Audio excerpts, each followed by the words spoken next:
Olá, muito bom dia para você. Seja bem-vinda, seja bem-vindo. O mês está terminando, mas o seu AB1 está só começando. Hoje é terça-feira, dia 31 de março. Está na hora de ficar muito bem informado.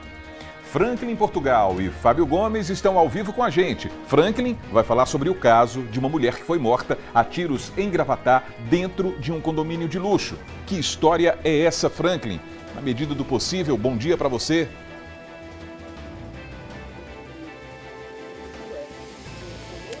Na medida do possível, muito bom dia para você também, muito bom dia para todos que estão nos acompanhando aqui no AB1. É realmente um registro chocante, né? Mais um registro da violência que a gente vê em nossos dias e ocorreu aqui em um condomínio de luxo em Gravatá. Há um vídeo aí circulando pelas redes sociais, a gravação da casa onde a vítima estava, em que aparece já a vítima tentando fugir deste homem armado, um homem de preto, encapuzado, que faz vários disparos contra ela. Então, esta vítima acaba não conseguindo fugir e o desfecho, então, é que não resiste aos ferimentos e morre no local. Daqui a pouco a gente volta com mais detalhes em relação a este crime aqui registrado em Gravatá, Almir. Ok, Franklin. Fábio vai trazer atualizações sobre a decisão da Justiça de Pernambuco que absolveu o padre Ayrton Freire da acusação de estupro. Bom dia para você, Fábio. Oi, Almir, muito bom dia para você, bom dia para todo mundo que acompanha a gente aqui nesse AB1. Essa decisão foi divulgada pela Justiça de Pernambuco ontem, nessa decisão de absolver o padre Ayrton, que era muito conhecido aqui na nossa região pelos trabalhos dele na Fundação Terra, da acusação de estupro cometida, que aliás foi uma acusação de estupro feita pela personagem stylist Silvia Tavares de Souza. De acordo com a defesa, a decisão foi proferida pelo juiz Felipe Marinho dos Santos, da Vara Única de Buíque, que considerou que as provas periciais reunidas durante a investigação contradizem a versão apresentada pela denunciante. Essas informações eu volto daqui a pouco trazendo mais detalhes, Almir. Tá combinado então, Fábio e Franklin estamos juntos. E hoje é dia de cobrança no Minha Comunidade aqui no AB1. Gessé Acioli está com a gente ao vivo e vai dizer como é que está a situação do Complexo Científico da Polícia Civil aqui em Caruaru. Uma demanda que tem se arrastado e a gente segue de olho. Bom dia para você, Gessé.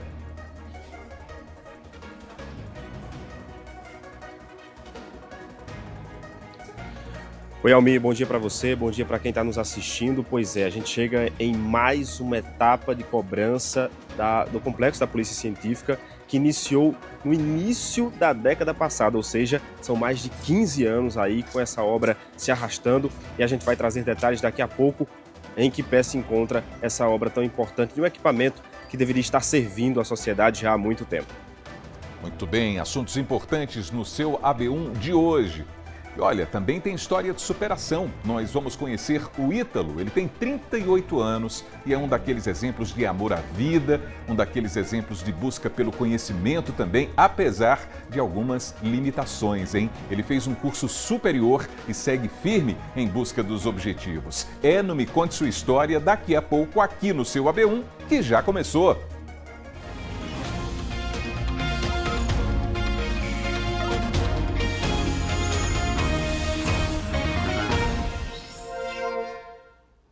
São 11 horas mais 53 minutos. Vamos juntos na tela da TV Asa Branca, pelo nosso portal, o G1 Caruaru e Região, e pelo Globoplay também. Aqui do lado você está vendo aí o QR Code que leva você para o nosso aplicativo para acompanhar o AB1 ao vivo e de graça pela internet. Para a gente começar, a gente vai ver como é que está o clima aqui em Caruaru nesse instante. Olha que imagem bonita, nuvens carregadas ali no horizonte. A previsão do tempo está dizendo que o dia deve seguir assim. À noite o tempo pode ficar parcialmente nublado aqui na capital do Agreste. Agora a temperatura está marcando 28 graus e a mínima deve ficar na casa dos 21.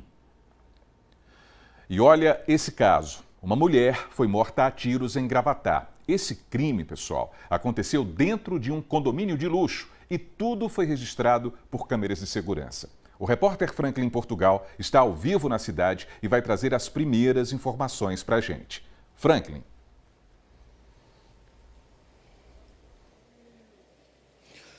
Olá, Almir, olá mais uma vez para quem nos acompanha aqui no AB1. Eu e o repórter cinematográfico Edivaldo Coelho, nós desde cedo estamos acompanhando, né, este caso. Nós fomos até o condomínio de luxo que fica aqui no bairro de Novo Gravatá, uma estradinha de terra, né, ligada à via local aqui da BR-232, que dá acesso a esse condomínio de luxo, que é naquele padrão que muitas famílias, muita gente acaba escolhendo em determinados fins de semana para um descanso, mas nesse caso teve esse desfecho trágico de violência em que as câmeras de segurança acabam registrando, sim, não se sabe ainda pelos elementos da investigação policial se a casa era da vítima ou se a vítima estava lá por algum motivo nesta residência, mas que ela é surpreendida por um homem vestido de preto e encapuzado, e este homem armado acaba atingindo com vários disparos Gabriela Lima de Souza, de 33 anos. Então esse é o nome da vítima, Gabriela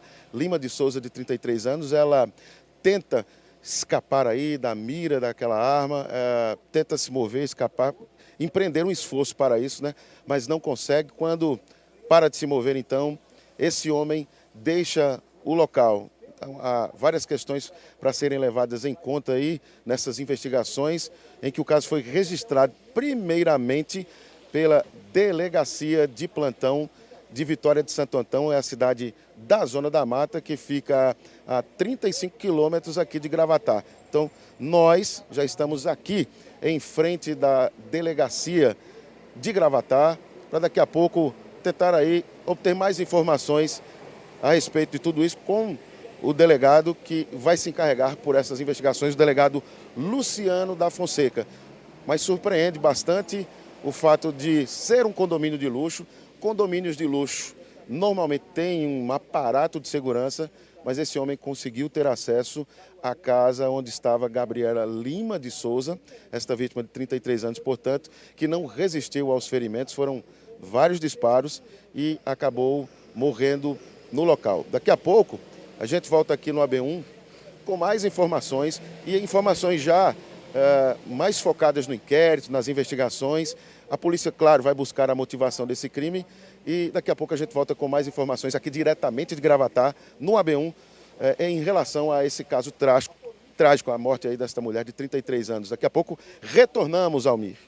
Isso, uma tragédia, um crime brutal, Franklin. Obrigado pelas primeiras informações e daqui a pouquinho a gente retoma esse contato aqui no AB1.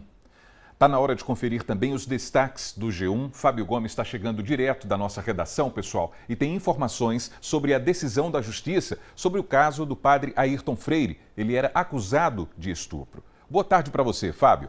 Oi, Almir, muito boa tarde para você, boa tarde para todo mundo ligado com a gente aqui nesse AB1. A gente tem informações novas sobre esse caso, porque a Justiça de Pernambuco, o Tribunal de Justiça de Pernambuco, absolveu o padre Ayrton Freire, que era acusado de ter cometido o crime de estupro contra a personal stylist Silvia Tavares de Souza. De acordo com a defesa do padre, essa decisão foi proferida pelo juiz Felipe Marinho dos Santos, da Vara Única de Buíque, que considerou que as provas periciais reunidas durante a investigação contradizem a versão apresentada pela denunciante. Além do líder religioso, também foi absolvido o motorista Jailson Leonardo da Silva, que havia sido apontado como participante de um suposto ato de violência sexual. Ambos estavam presos desde 2023, quando esse caso se tornou público, com a sentença. A prisão preventiva do padre foi revogada e o processo agora tramita sobre segredo de justiça. De acordo com a defesa, a decisão judicial se baseou em elementos técnicos produzidos pela Polícia Civil e pelo Ministério Público ao longo da instrução processual. Por meio de nota, a advogada Mariana Carvalho afirmou que os dados periciais demonstraram inconsistências entre os relatos da acusadora nos autos e também declarações públicas feitas por ela. O advogado de Silvia Tavares, o Rafael Nunes, também divulgou que vai recorrer dessa decisão judicial. Acessando o nosso portal aqui no G1 Caruaru e Região, o pessoal de casa pode conferir mais detalhes sobre esse caso, Almir. A gente vem acompanhando tudo isso desde o início e a gente vai seguir acompanhando no G1 e aqui no AB1 também, naturalmente. Por falar em acompanhar, no G1 também tem informações a respeito da chacina de Poção. Não é isso, Fábio?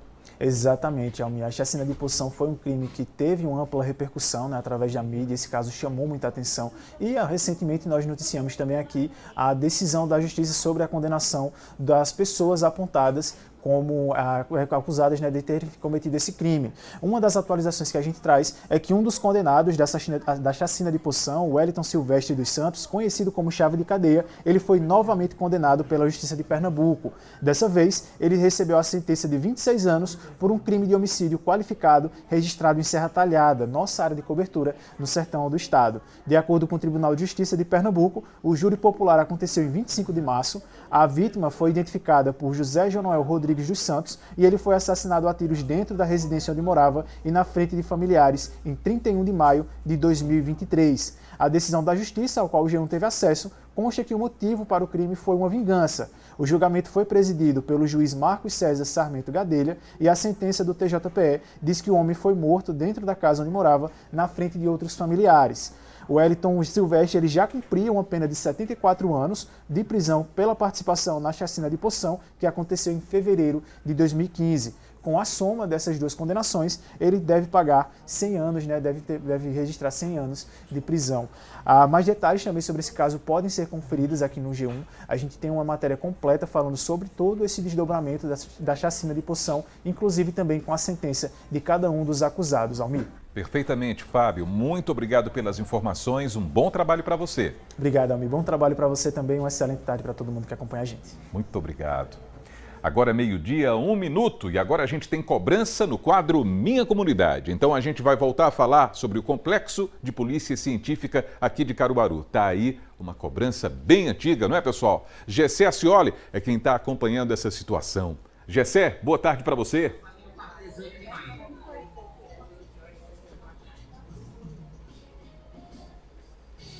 Oi, Almir, boa tarde para você, boa tarde para quem está nos assistindo. Uma cobrança realmente bem antiga, né? São 10 oportunidades que a gente esteve, né, visitando o local onde foi prometido a entrega do equipamento do complexo da Polícia Científica aqui para Caruaru, que vai servir de fato a toda uma região, né? Um complexo muito completo de estrutura para as entidades de segurança, os órgãos de segurança aqui do estado de Pernambuco, nessa região que Caruaru termina sendo uma central.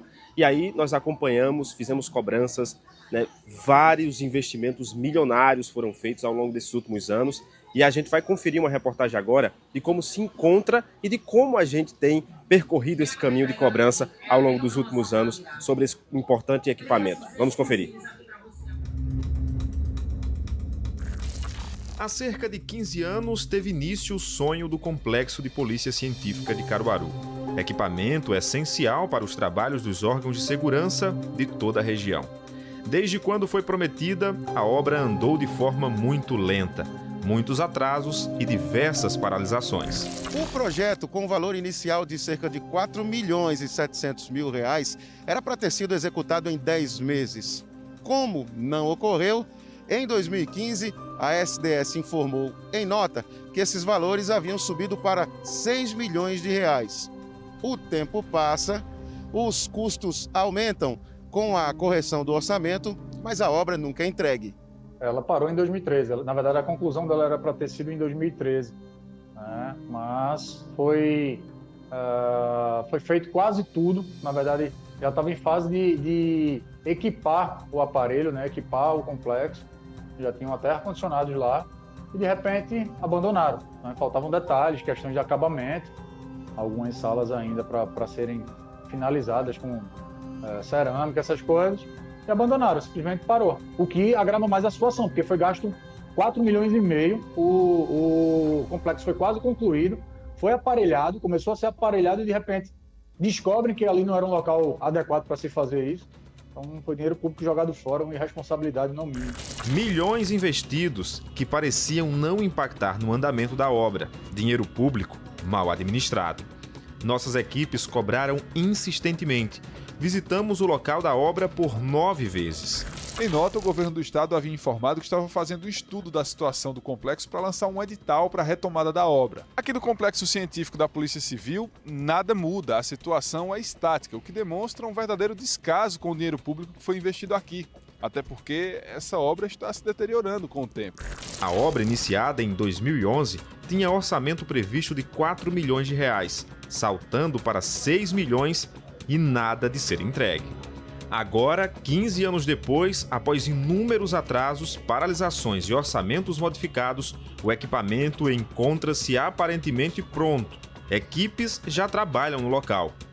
Mesmo assim, ainda não aconteceu a inauguração oficial, nem foi repassado o funcionamento para a população, que aguarda uma resposta do governo do estado.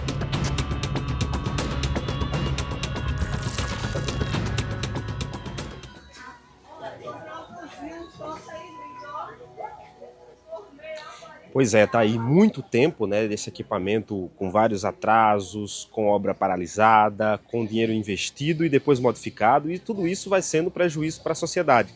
Então aí a gente segue acompanhando, como vimos na reportagem.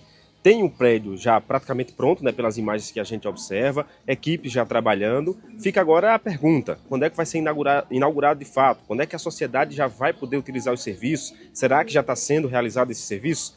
A gente vai seguir cobrando. Inclusive, eu trouxe aqui o calendário, vou pedir para o Adelson Siqueira mostrar aqui o calendário, para a gente marcar a próxima visita, né, já que fizemos aí a cobrança de uma resposta do governo do estado, ainda não recebemos, está aqui, dia 2 de junho, uma terça-feira, a gente volta com o nosso quadro para mais uma cobrança. Tomara que antes disso o equipamento seja entregue. Afinal de contas, é um equipamento pago com dinheiro público, é dinheiro da sociedade investido em um equipamento que já deveria ter sido entregue e a gente fica nessa expectativa positiva de ser entregue até antes dessa data, já que a previsão, né, pelo que a gente observa, ao olhar da sociedade, já está ali praticamente pronto. Então a gente fica nessa torcida que seja entregue antes disso. Mas se não, 2 de junho a gente volta a cobrar sobre essa obra tão importante. Esse dinheiro tanto que foi investido, né, e que fica o prejuízo para a sociedade, mas que de fato seja entregue. Almir.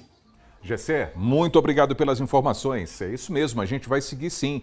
A gente vai até o fim em relação a essa demanda aqui do Minha Comunidade, porque a população quer saber mesmo da totalidade dos serviços que serão desenvolvidos nesse equipamento anunciado há tantos anos, não é, pessoal? É brincadeira, não há dúvida sobre a importância desse complexo. Mas ainda existem perguntas que estão no ar a respeito do funcionamento pleno dele. Então, a gente reforça aqui no estúdio também, ó.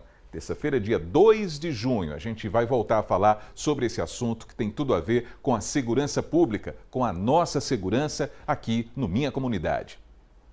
Vamos para o Momento WhatsApp agora. Quem mandou um vídeo para a gente foi o Rogério Silva. Ele mora na Vila Kennedy, aqui em Caruaru, e está reclamando de um esgoto estourado. Haja esgoto estourado pela cidade, não é, pessoal? Vamos ver esse caso agora. A situação do esgoto aqui na Vila Kennedy, ó. Assim, a caixa de esgoto entupida, ó, já faz mais de mês, entendeu? Desentupiram ali embaixo, que fica o Senai, mas aqui em cima continua entupido, ó. A situação aqui, ó, na rua Vereador Zino Rodrigues, o esgoto tá nessa situação. Tá vendo aí o que o Rogério mostrou pra gente? Tem o problema do esgoto, pessoal, nesse vídeo que a gente recebeu? Tem. E tem o problema dele estar aberto. Tem as pessoas que circulam pela rua, como a gente sabe. Tem o problema das chuvas também. As chuvas chegam, às vezes a água consegue cobrir ali, a gente não consegue enxergar onde é que tem um buraco. Olha aí o perigo. Além do incômodo, claro, do esgoto estourado em si, o perigo para as pessoas também, para as questões físicas, preservação das pessoas que podem se machucar.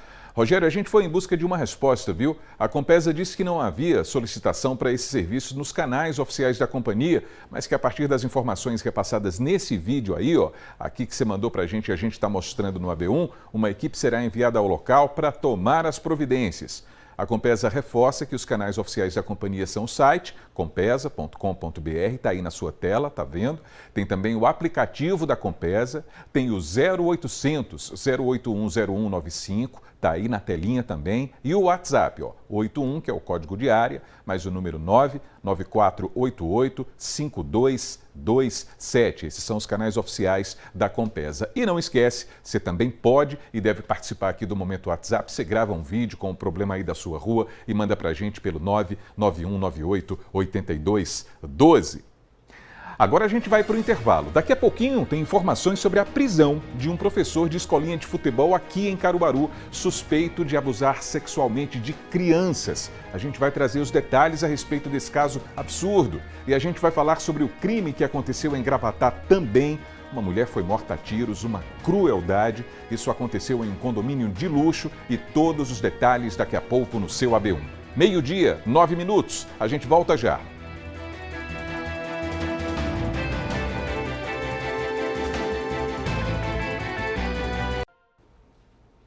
AB1 de volta para você, 12h, 11 minutos. A gente vai dar uma olhadinha no trânsito agora, porque tem essas imagens ao vivo da rua Armando da Fonte. O trânsito está fluindo normalmente por lá, tranquilamente, nessas imagens ao vivo que a gente está conferindo, nessa conexão importante ali do centro da cidade com o bairro Divinópolis, para quem segue direto, e quem for fazer conversão à direita vai para o bairro Maurício de Nassau. Olha aí então esse registro aqui no seu AB1. E agora, pessoal, a gente volta a falar sobre a morte de uma mulher em Gravatá, um crime bárbaro, cruel. Ela foi assassinada dentro de casa em um condomínio de luxo. A gente vai voltar ao vivo com Franklin em Portugal para saber se o suspeito já foi preso e se a polícia já tem uma ideia da motivação desse crime. Franklin, você tem essas respostas?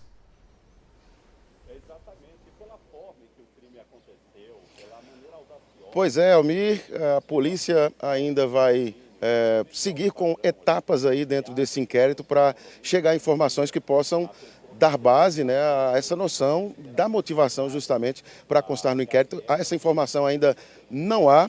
O caso, primeiramente, foi registrado pela Delegacia de Plantão de Vitória de Santo Antão, que é a cidade da Zona da Mata que fica aqui a 35 quilômetros de Gravatá. Então, esse caso que choca, né, pela violência, um vídeo aí de 24 segundos aí divulgado pelas redes sociais, em que aparece Gabriela Lima de Souza, de 33 anos, tentando fugir aí da arma deste homem de preto e encapuzado, que atinge ela com vários disparos. Ainda não é preciso, ainda não dá para precisar, né? Quantos disparos atingiram Gabriela, mas ela não resistiu aos ferimentos e morreu no local. Embora tenha sido registrado o caso pela Delegacia de Plantão, o inquérito vem aqui, né, para as mãos do delegado de Gravatá, Luciano da Fonseca. Mesmo ainda tendo poucos elementos, poucas informações a respeito, ele aceitou conversar conosco, aceitou gravar a entrevista, diante também de um sinal verde, né, da assessoria de imprensa da SDS, né, a Secretaria de Defesa Social. E a gente vai acompanhar agora o que o delegado disse. O fato aconteceu ontem aqui na cidade de Gravatá, por volta das 8 horas da noite. A Delegacia de Plantão instaurou o inquérito e agora segue a investigação pela Delegacia de Gravatá. Quais são as etapas que seguem o inquérito? Sempre é padrão, pessoas serão ouvidas, como é que é?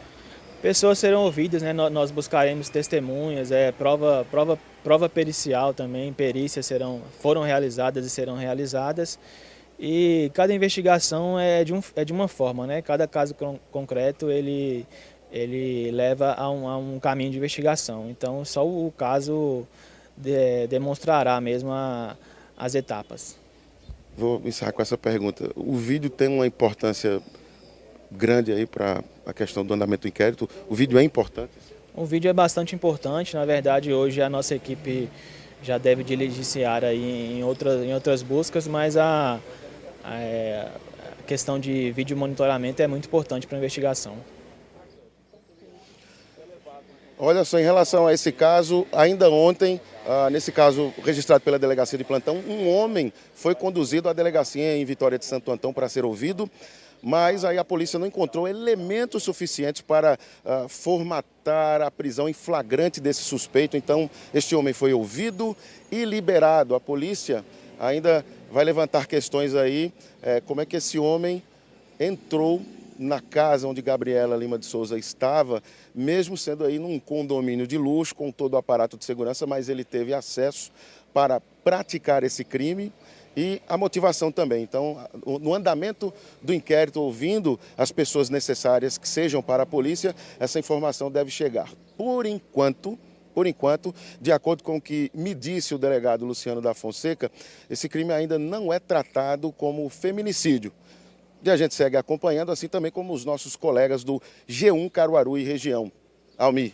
Franklin, muito obrigado por essas informações ao vivo, direto de Gravatá, não é, pessoal? Qualquer novidade, Franklin, pode chamar, ainda tem muito AB1 pela frente e a gente vai seguir acompanhando esse caso absurdo registrado na cidade. Muito obrigado, viu, Franklin? Bom, agora a gente vai dar uma olhadinha no Agreste Meridional, a gente vai ver como é que está Garanhuns nesse momento, nessas imagens aí ao vivo. Olha só, bonito, não é? Quando a gente tem acesso assim a uma janela viva, quando a gente pode ver um pouquinho da Cidade das Flores. Agora os termômetros marcam 28 graus, a temperatura mínima por lá 21 graus. E a gente vai seguindo aqui, acompanhando, fazendo esse monitoramento também das cidades da região. Está aí Garanhuns na sua tela. E agora a gente vai para o intervalo. Daqui a pouquinho tem mais uma entrevista para a gente conferir com mais um representante aí de parte do elenco do espetáculo da Paixão de Cristo em Fazenda Nova, né? Carlo Porto, que interpreta o Rei Herodes nessa temporada. 12h, 16 minutos. A gente volta já.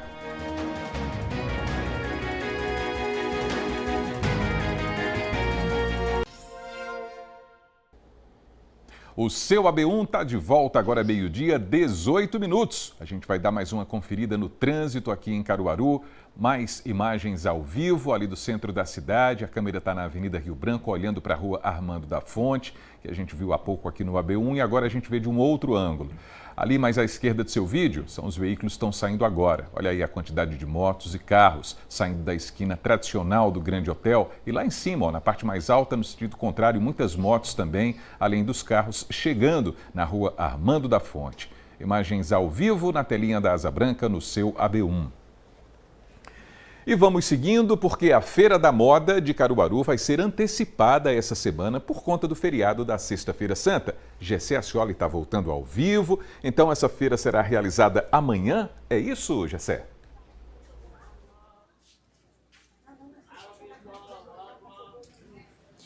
Isso, Almi, mudanças excepcionais por conta dessa Semana Santa, né? Haja visto aí o feriado da sexta-feira, e eu estou aqui com o Manuel Júnior, que é secretário do Parque 18 de Maio. Secretário, nós temos essa mudança de forma excepcional para garantir também que o público que vem para essa região, né, aproveitar o espetáculo da Paixão de Cristo em Fazenda Nova, possa também realizar suas compras. Uma boa tarde.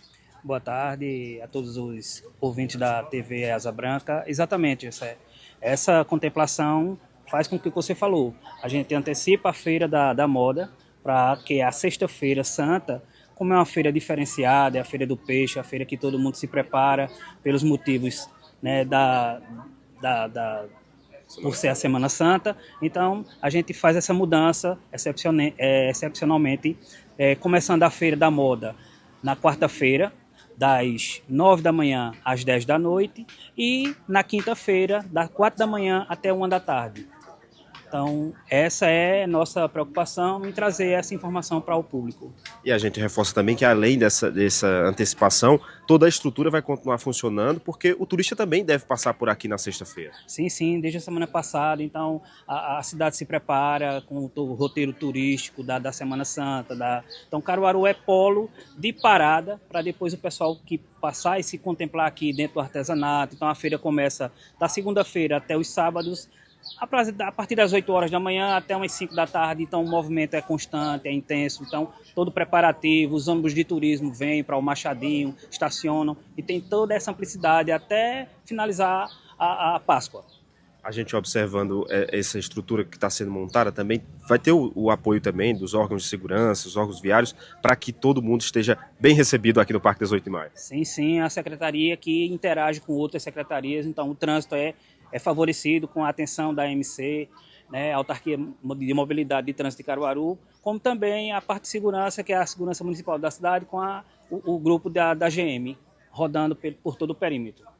A gente agradece ao secretário Manuel Júnior, do Parque 18 de Maio, e a gente convida, né, o pessoal que vem para a nossa região a aproveitar a feira amanhã, acontecendo durante o dia, também na madrugada e o início do dia, né, até o comecinho ali da tarde da quinta-feira também vai estar funcionando. Então, quarta e quinta, dia de fazer as compras aqui no Parque 18 de Maio, e claro, a sexta-feira também a Feira de Artesanatos vai estar funcionando aqui. O turista que vem para a nossa região aproveita para levar a lembrança de Caruaru, seja na confecção, seja no artesanato, vai ser bem recebido e, claro, curtir um pouquinho da gastronomia também do lugar, até porque quando a gente vem no Parque 18 de Maio, a gente se reveste de cultura, não é isso, Almir? Exatamente, é um banho de cultura, né, Gessé? Muito obrigado pelas informações, bom trabalho para você. A gente vai aproveitar agora para dar uma olhadinha na previsão do tempo em algumas cidades aqui da nossa região. Bom Conselho fica no Agreste, né? Agreste Meridional, mínima de 21, máxima de 29 graus. Belém de Maria fica ali na zona da mata, temperatura mínima 20 graus e a máxima pode chegar aos 29 também. E Flores, no Sertão, mínima de 22 e máxima de 30 graus nessa terça-feira. Agora está na hora do AB Esporte, está na hora de chamar Herbert Ramos e curtir os gols do GE dessa terça-feirona. Herbert, seja muito bem-vindo, muito boa tarde para você, meu amigo. Olá, Almir, boa tarde para você, boa tarde para todo mundo que acompanha aqui o AB1 e já virou uma tradição de toda terça-feira a gente acompanhar os golaços que acontecem aqui na nossa região. Conferir o que os craques do futebol, do futsal amador estão fazendo por aí. Então simbora conferir a edição dos gols do GE de hoje. Fala, meus queridos, está começando mais uma edição do Gol do GE, o quadro de toda semana que trazemos os gols mais bonitos dos atletas e peladeiros de Caruaru e região. Diretor, roda a vinheta, bota aquela música legal que tá no ar, o Gol do GE.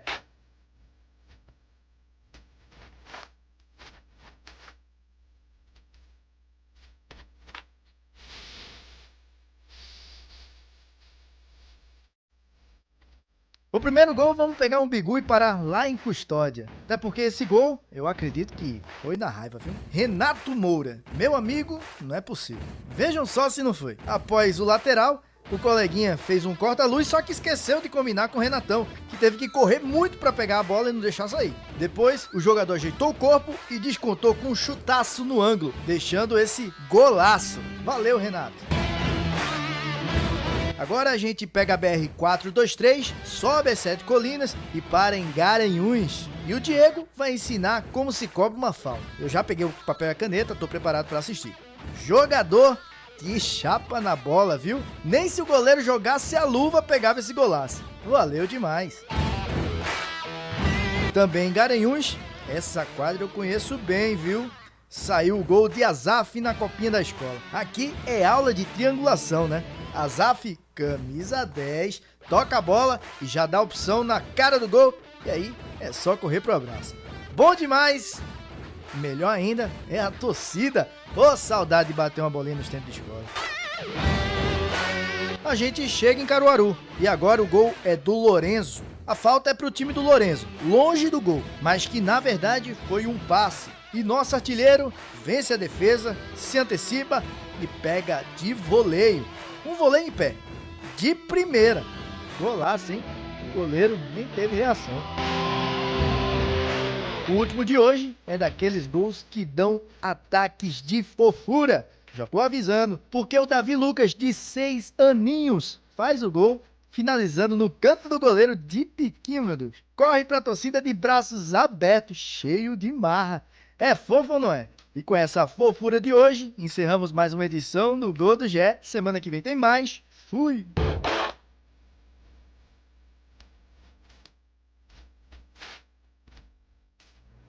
Isso, trilha sonora caprichada para a gente ver esses clássicos aí, essas pinturas de várias gerações. O Davi, que inclusive foi carregado ali pelos braços da torcida e dos parentes, muito possivelmente, né? Dando show, gols do GE, sempre assim, não é isso, meu amigo Herbert?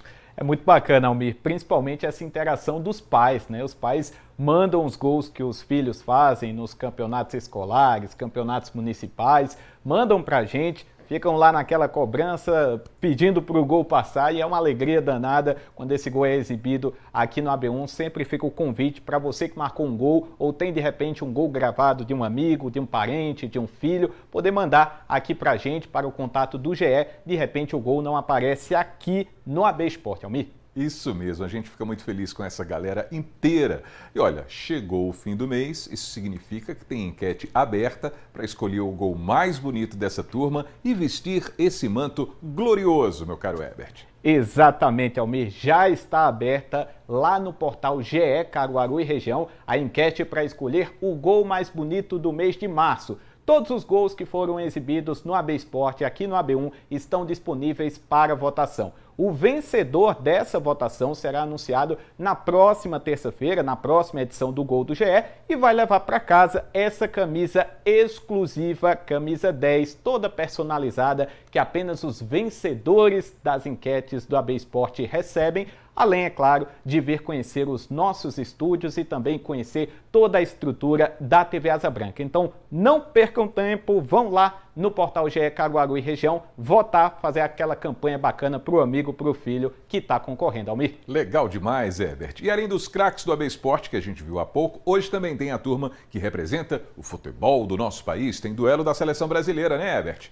Exatamente, Almir. Eu vou deixar aqui no cantinho essa camisa do gol do GE, dos vencedores, porque daqui a pouquinho também é momento da gente vestir a camisa da seleção brasileira. Brasil entra em campo hoje à noite, 21 horas, 9 da noite, Brasil e Croácia, os adversários que na última Copa nos eliminaram, de repente hoje é o dia da revanche. Brasil encarando a Croácia no último amistoso antes da convocação final para a Copa do Mundo, 21 horas, na telinha da TV Asa Branca. Fica aqui o convite para todo mundo acompanhar a nossa seleção em campo e eu reforço também o convite para todo mundo acessar o nosso portal GE Caruaru e Região com a cobertura completa do esporte do interior e, é claro, a votação para escolher o gol mais bonito de março. Vou ficando por aqui, Almir. Até amanhã. Aquele abraço para você, Herbert. Até amanhã. Bom, chegou a hora da nossa entrevista especial com parte do elenco da Paixão de Cristo de Nova Jerusalém. Jaira Lima vai conversar com o ator Carlo Porto, que interpreta o rei Herodes. Vamos ver. Olá, estamos de volta, dando continuidade à nossa série de entrevistas com parte do elenco do espetáculo da Paixão de Cristo em Nova Jerusalém, este ano de 2026, com super elenco. E hoje eu tenho o prazer de receber o Carlo Porto, ele que é um ator brasileiro já com a sua trajetória consolidada na televisão, no teatro.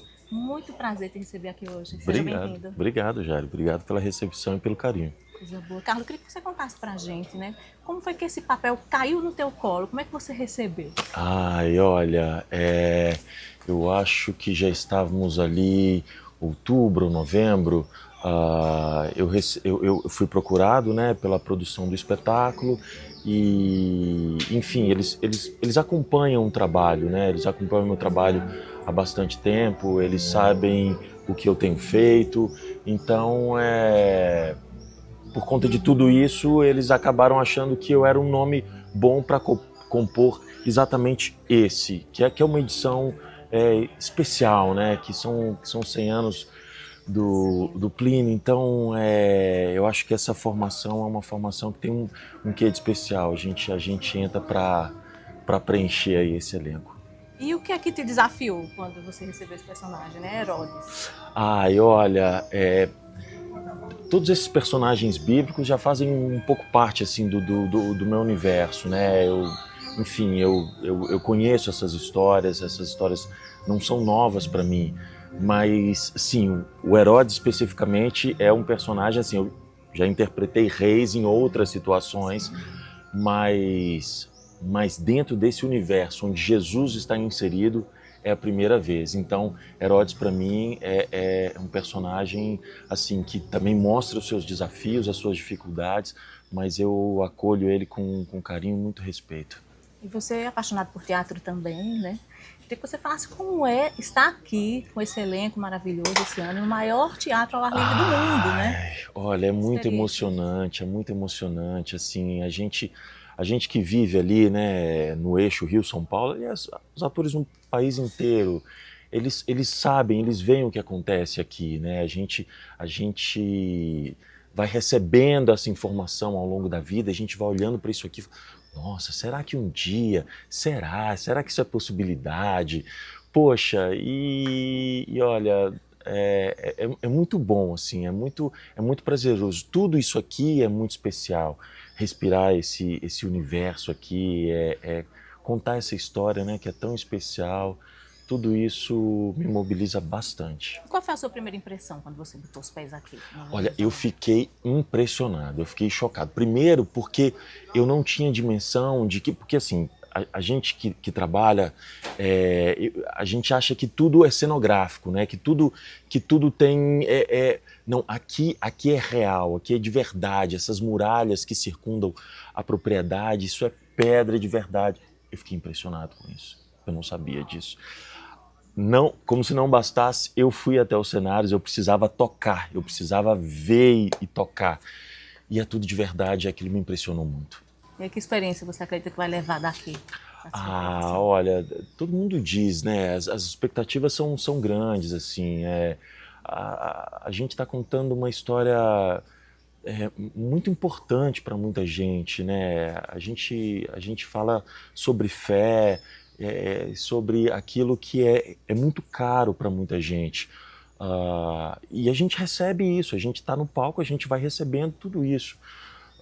Então, assim, isso também me atravessa muito e por conta disso eu só posso acreditar que coisas muito legais, assim, grandes experiências estão para acontecer nesse palco aqui da Paixão de Cristo. E aí, como você bem falou, você já fez outros trabalhos, né, de época. Teve alguma preparação especial para este trabalho específico? Olha, esse trabalho tem um trabalho de composição, mas que já está um pouco formatado, né? Eu acho que o desafio é a gente se encontrar e se encaixar dentro disso, assim. A gente tem o nosso diretor, o Lúcio, né, que ele faz esse trabalho, assim, ele pega a gente e coloca a gente exatamente no ponto certo, na temperatura certa, com as cores corretas para esse personagem. Então, o desafio é esse, assim, a gente tem pouquíssimo tempo para se encaixar dentro disso. E aí, se recebeu o convite, volta novamente? Ah, com certeza absoluta.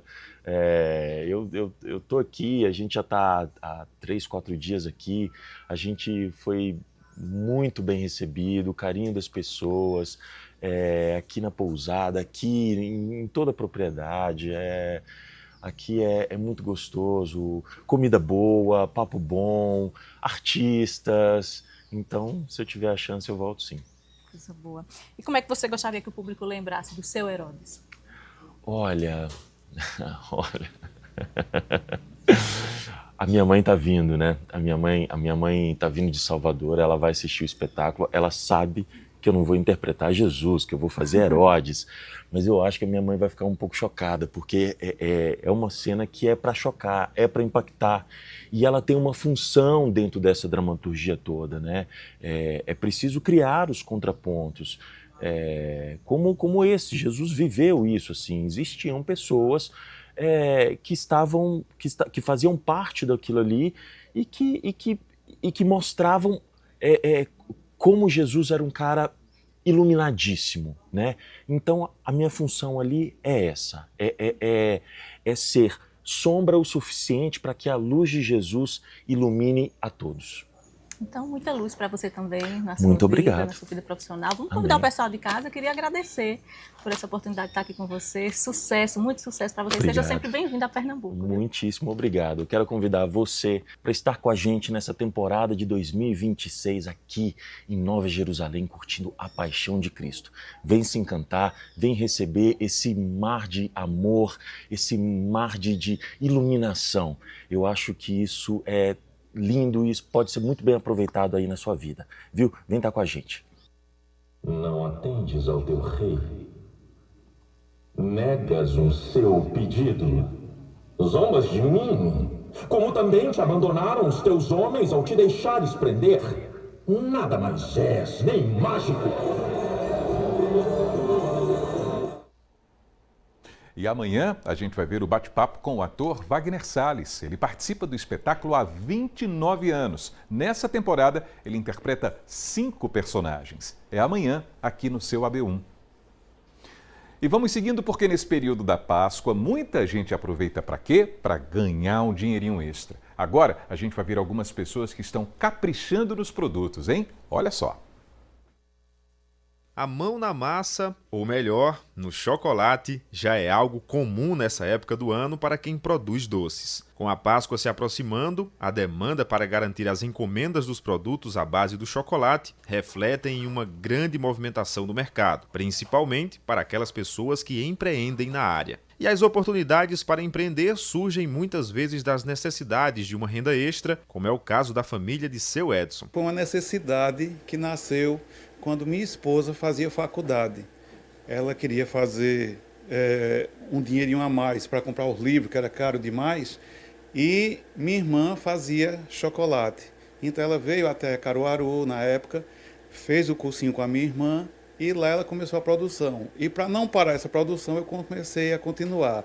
Então isso já faz mais ou menos uns 15 a 20 anos. Seu Edson nos mostrou a produção já toda embalada para entregas. Segundo ele, a produção para este ano é de cerca de 2.000 ovos de chocolate, além de outros doces. Ele conta com o auxílio da filha Rita de Cássia e da esposa. Dona Cida é quem cuida atualmente da logística comercial e da divulgação. A época da Páscoa, como vimos, impacta diretamente no complemento da renda das pessoas, como vimos o caso de seu Edson, mas também na mudança de oportunidades de mercado, como o caso de Gisele, que agora vai passar a produzir os doces. Gisele, você não era da área, mas agora vai produzir, e a Páscoa tem um caráter de impulsionamento nesse sentido. Sim, essa é a minha primeira Páscoa, né?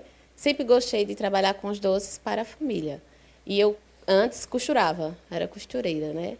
Mas devido à mudança com o meu filho, eu tive que mudar de ramo e achei muito bom ingressar na confeitaria. A sazonalidade de períodos como a Páscoa movimentam não só quem produz os alimentos de chocolate, mas também outros setores, como, por exemplo, a ornamentação para festas temáticas, que já aquece o setor de decoração. Segundo dados da Federação do Comércio de Bens, Serviços e Turismo do Estado de Pernambuco, a FEComércio, a economia de Pernambuco deve receber uma injeção de 410,9 milhões de reais durante o período da Páscoa em 2026. Apesar do volume expressivo, o montante representa uma queda de 2,9% com relação ao ano passado, sinalizando uma acomodação nas decisões de compra dos consumidores, indecisão que os produtores têm percebido. E ainda as pessoas estão pesquisando, né, na fase de pesquisar, né? A partir de agora é que elas vão começar a fazer os pedidos, né? Hoje em dia as pessoas gostam muito de avaliar os valores. E agora, assim, o custo está muito alto, né? A gente sabe que o custo dos insumos, de chocolate. Aí eu mesmo estou percebendo que as pessoas estão gostando mais dos mimos, né? Das lembrancinhas. Então eu estou investindo mais nessa área.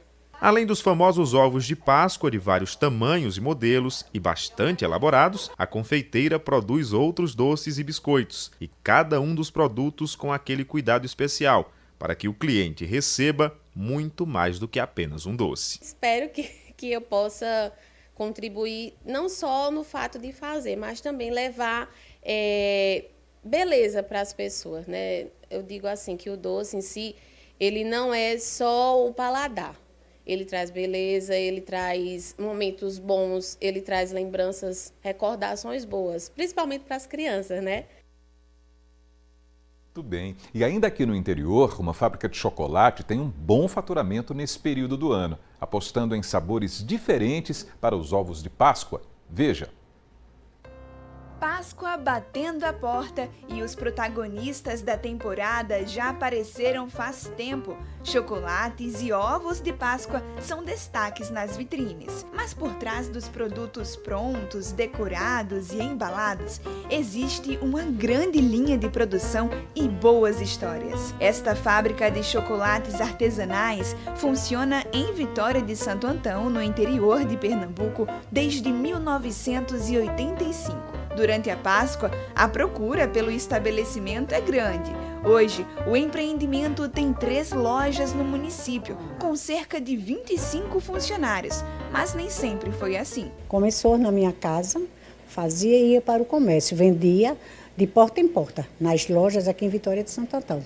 O início foi fazendo chocolate mesmo, só era eu, depois entrou uma filha, depois veio a outra, foi para me ajudar na Páscoa, porque elas trabalhavam em Recife, num período de Páscoa, elas não trabalhavam até a quarta-feira, só trabalhavam até a quarta e voltava para me ajudar. Por aqui, chocolate virou tradição e empreendimento familiar. Filhos e netos hoje também são sócios. Eu cresci na nossa casa, né, que era a fábrica de chocolate, e a gente ficava submerso nos ovos, não tinha mal onde pisar naquele tempo. Então, assim, desde muito cedo que eu estou envolvido na Páscoa e a gente respira isso aqui desde sempre. Com 40 anos de funcionamento, a Carmo Chocolates tem aqueles sabores tradicionais, que já são sucessos carimbados, como a trufa com recheio de doce de leite. Mas é claro que também tem os sucessos que chegam para inovar, inclusive para a Páscoa 2026. Falando em novidades, assim, para mim é fácil, porque a gente sempre repete tudo que é recheio, tudo que é produto que é sucesso e traz inovações. Como, por exemplo, falando da trufa que você citou, nós temos há anos o ovo recheado de doce de leite, que é a história de onde tudo começou, com doce de leite produzido na Carmo.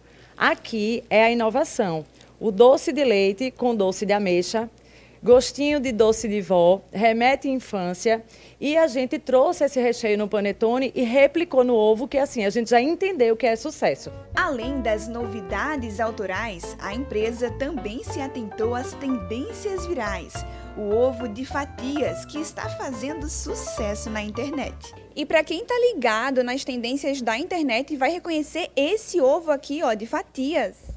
E claro que não poderíamos ficar de fora dessa tendência, que é um ovo que você consegue ter a experiência de 5 recheios em um só produto. E o nosso tem morango, pistache, doce de leite, ninho com Nutella, brigadeiro e maracujá. Os ovos chegam a até 5 quilos, com opções inclusíveis para o público infantil. Esse ano a gente trouxe uma conexão com a Copa, então vai ter masculino com a bola de futebol do Brasil, tem boneco, tem jogos cognitivos também, que a gente também traz essa ideia de afastar um pouquinho da tela para as crianças realmente brincar, treinar, desenhar. Então a gente tenta trazer uma proposta diferente também para atrair. A variedade e a qualidade projetam boas expectativas para a Páscoa desse ano. Na Páscoa a gente tem um crescimento de aproximadamente uns 200% em relação às outras épocas do ano.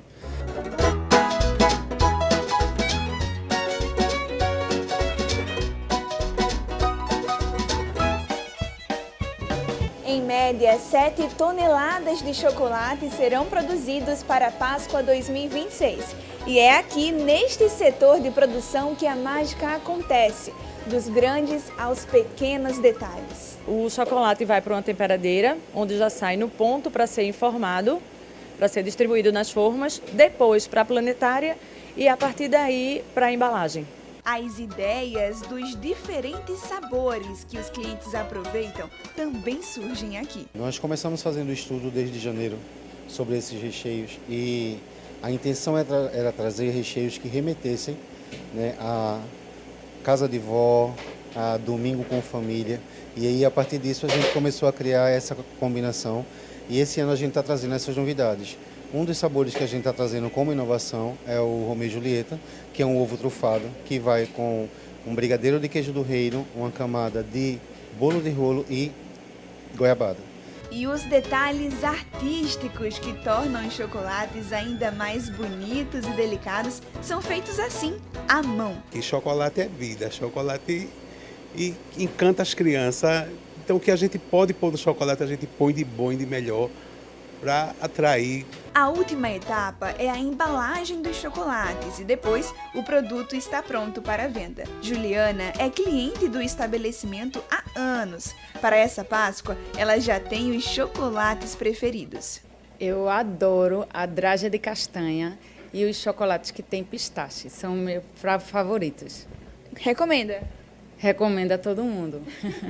Até chegar nas casas das crianças e famílias, o chocolate percorre um longo caminho. É esse trabalho de muitas mãos que garante uma Páscoa mais feliz e mais doce para tanta gente. Afinal, nessa época do ano, o chocolate não é apenas um alimento, é símbolo cultural e afeto através de presente. Nossa, quanta delícia reunida, hein? A seguir no AB1 tem o Me Conte Sua História. Hoje a gente vai conhecer o Ítalo. Olha ele aí, ó. A gente vai falar sobre limitações, mas também sobre superações. Ele conseguiu fazer um curso superior e é sobre esse assunto, ó, sobre seguir firme e em frente em busca dos sonhos, que trata o Me Conte Sua História de hoje. A gente volta já, 12h46 agora.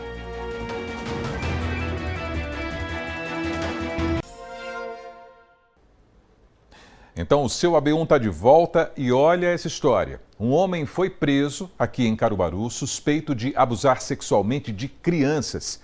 Ele é professor de uma escolinha de futebol aqui na cidade. A repórter Aline Melo está chegando e tem as informações pra gente. O suspeito é Alan Lima Silva, de 35 anos de idade.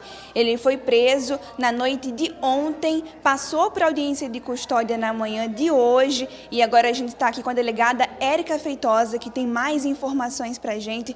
Delegada, boa tarde para a senhora. Quais são as primeiras informações que a gente tem? Como foi que esse caso começou? A investigação é antiga. Isso, a investigação é antiga, se eu não me engano, de 2020, né?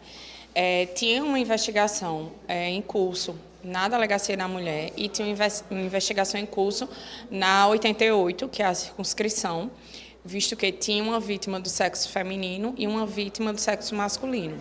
E, posteriormente a isso, né, houve a ação penal e que, no dia de ontem, a juíza sentenciou e, na sentença, ela decretou a prisão preventiva. Então, a investigação não foi conduzida por mim, visto que é anterior, né, à minha chegada, mas quando tivemos conhecimento do mandado de prisão, nós fizemos diligência para cumprir e logramos êxito na noite de ontem.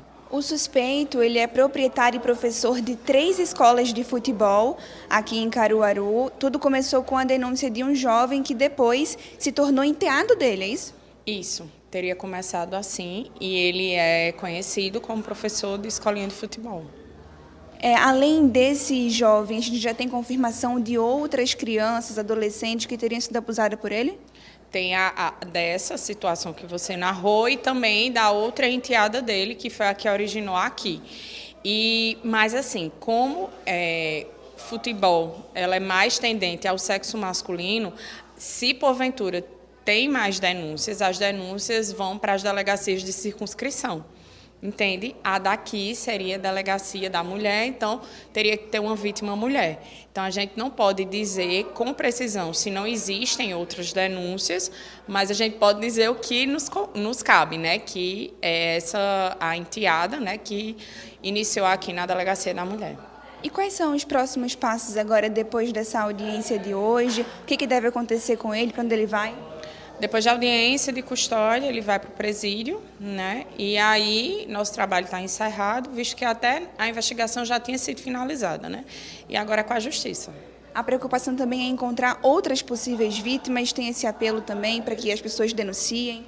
Caso tenha mais vítimas acerca desse autor, né, que procure a delegacia, procure os órgãos competentes para ser apurado.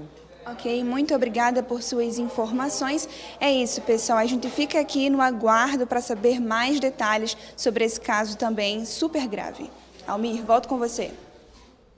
Aline, muito obrigado pelas informações e a gente vai seguindo com o seu AB1, meio-dia, 51 minutos. Agora, a gente vai para o Me Conte Sua História de hoje. A gente vai conhecer um jovem que, apesar de algumas limitações, conseguiu se formar em um curso superior. E mais, segue adiante em busca dos sonhos.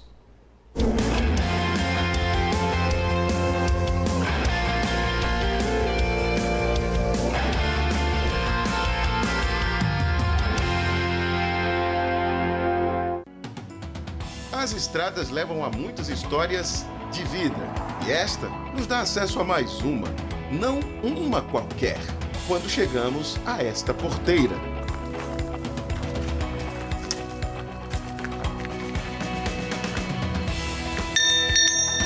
Para conhecer a trajetória dele, aqui em Poço da Lama, zona rural de Santa Cruz do Capibaribe. Eu estou atento à vida do meu teto, viu? Falou isso tanto, o que eu tenho de bom e tem tanto de lado, as coisas que eu não te tenho muito bom, não.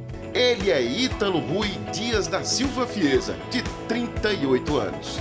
Ao nascer, teve paralisia cerebral, comprometendo em certo grau a coordenação de Ítalo, mas nunca comprometendo a vontade de viver, de crescer em todos os sentidos, de estudar. Eu tudo a natureza, eu torço de TCA, torço de mexer com redes sociais, eu aprendo tantas vezes mais coisas. Ele, o irmão e os pais moravam no bairro do Espinheiro, no Recife. Mas diante da condição especial de Ítalo, após ele concluir o ensino médio, teve a decisão para a mudança aqui para esta parte do estado, na fazenda que era da família. Impressionantes 35 hectares de caatinga preservada. Morando junto da natureza com os anos, Ítalo teve a calma necessária para continuar os estudos. E que resultado! Que dedicação! Ele fez o curso superior de design de moda e se formou. Eu formei em design de moda, mas eu atuo em redes sociais. Eu atuo tanto aqui na agricultura familiar da Tenta Festa, viu? Após o nascimento de Ítalo, o nome desta fazenda, que antes era Indra, foi mudado pelos pais para Fiesa. Por isso, Fazenda Fiesa até hoje. E Fiesa não é uma palavra escolhida ao vento. Vem de uma forma do português arcaico, em que a derivação do verbo fiar significa confiar. E o sufixo esa, denotando confiança, certeza. Fiesa, enfim, tem a ver com fé. A mesma fé que mantém a família e o próprio Ítalo firme nessa trajetória. A fazenda costuma receber grupos de estudantes para aprenderem sobre a natureza.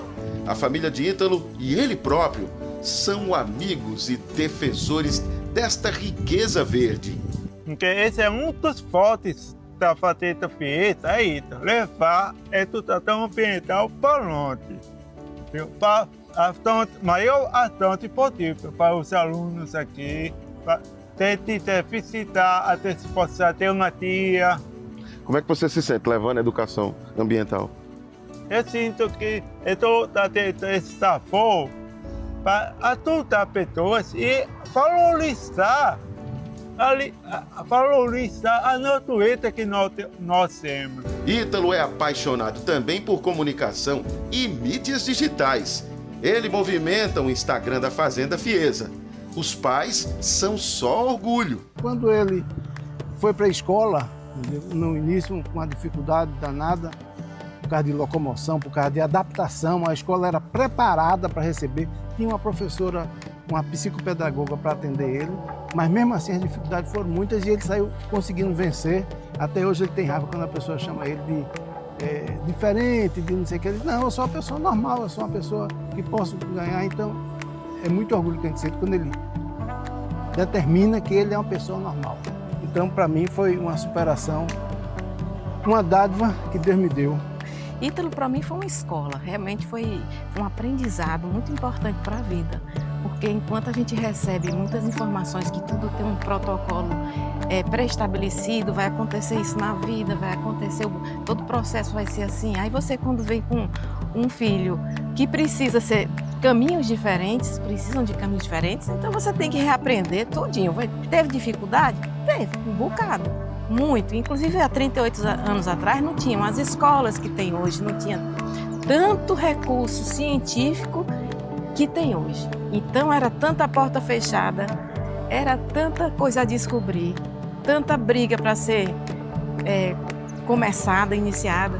Eu acho que muitas mães estão começando na mesma situação e às vezes é um mundo completamente diferente, como eu disse, é diferente. Então você tem que criar oportunidades, se entregar, integrar. Então, qualquer pessoa que seja diferente, que seja, como a palavra da moda agora é neurodivergente, ela tem muitas habilidades e que você investindo, você conquista muita coisa boa. Então, você consegue inserir, desde que você se dedique, isso tem que ser um objetivo de vida, realmente é como se muda tudinho, muda toda a regra do jogo e aquilo passa a ser o objetivo, um propósito. E é muito gratificante, não pensa que é um lugar triste, que é um lugar solitário. Não, vai ser um lugar alegre e de muitas alegrias também. Ítalo, um vencedor da vida, ele tem um recado. Muito obstáculo para mim é não querer. Faça querer que tu te afonsa. Aqui, faça querer que afonsa. E a força vem. E a força vem. É isso.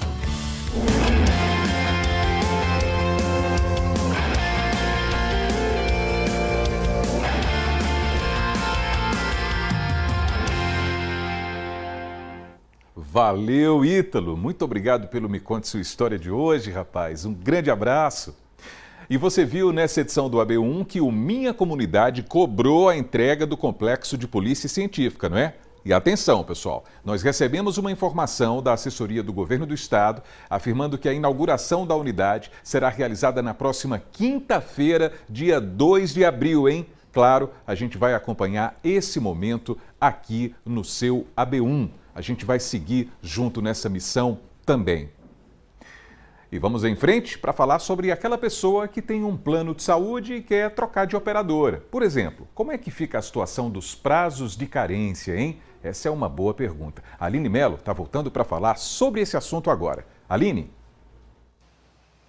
Exatamente, Almir. Fazer a portabilidade do plano de saúde sem precisar passar por um novo período de carência é um direito assegurado aos consumidores. E eu estou aqui com a advogada Fernanda Martins, que vai responder mais dúvidas com relação a esse assunto. Boa tarde para a senhora. Primeiro, quando o consumidor ele troca de plano, ele precisa passar por esse prazo de novo? Como é que funciona isso com relação à carência no momento da portabilidade? Boa tarde. Bom, todos os beneficiários, eles possuem o direito de trocar de plano de saúde.